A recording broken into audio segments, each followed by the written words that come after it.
श्री शिव महापुराण दूसरा भाग पहला अध्याय।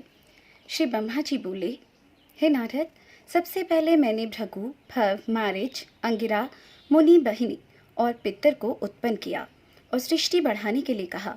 मैंने अपने नेत्रों से मारीचि को, हृदय से भृगु को और शीर से अंगिरा को, खान से मुनिश्रेष्ठ पुलह को, उदान से पुलस्तस्य को, समान से वशिष्ठ को और अपान से क्रतु को, कानों से अत्रि को, प्राण से दक्ष को, गोदी से और तुम देवर्षि नारद को अपनी छाया से गंधर्व मुनि को उत्पन्न किया।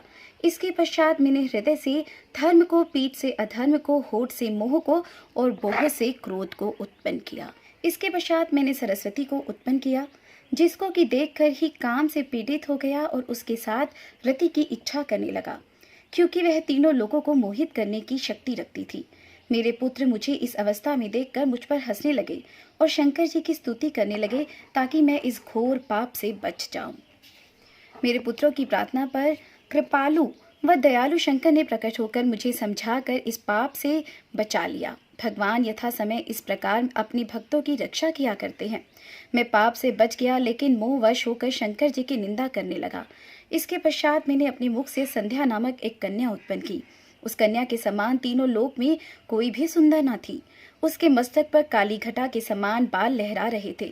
शुक की भांति नम कमल जैसे नयन लाली लिए हुए, सुंदर व पतले पतले होठ, अनार के दोनों समान सुंदर दांत, अनुपम ठोड़ी, तीन सुंदर रेखाओं वाला गला, नाना प्रकार के आभूषण पहने हुए, बाजूबंद तथा रतन जड़ित अंगूठियां पहने हुए, पतली पतली उंगलियां, कदली समान जांघें, घुंघरुओं से युक्त चरण, गंभीर नाभि, पतली कमर, बल खाता हुआ पेट, चरण, नख और शरद चंद्र के समान मुखमंडल इत्यादि। एक एक अंग उसका आकर्षक तथा मनोहर। ऐसी गजगामिनी को देखकर मैं अपने आप को संभाल न सका और मोहित हो गया तथा काम से पीड़ित होकर मैं उसकी ओर आकृष्ट हो गया।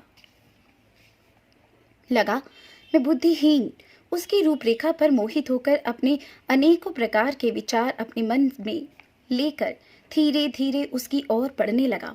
इतने में मैं एक विलक्षण रूप वाला पुरुष, जिसके बाल काले थे, स्थूल काया वाला, नीले तथा सुंदर वस्त्र पहने अरविभूत हो गया। उसके श्वास में सुगंध निकल रही थी और वह परम श्रृंगारित था। ऐसा मेरा पुत्र दोनों हाथ जोड़कर तथा सिर झुकाकर मेरे सन्मुख खड़ा हो गया।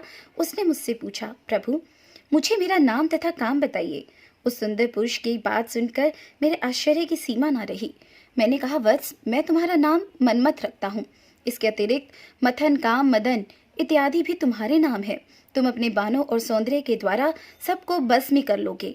तुम लोगों में आश्चर्य, सदैव सुख का लक्ष्य और नित्य ही प्राणियों में मद उत्पन्न होगा और तुम इसी प्रकार सृष्टि के अवरतक बनोगे।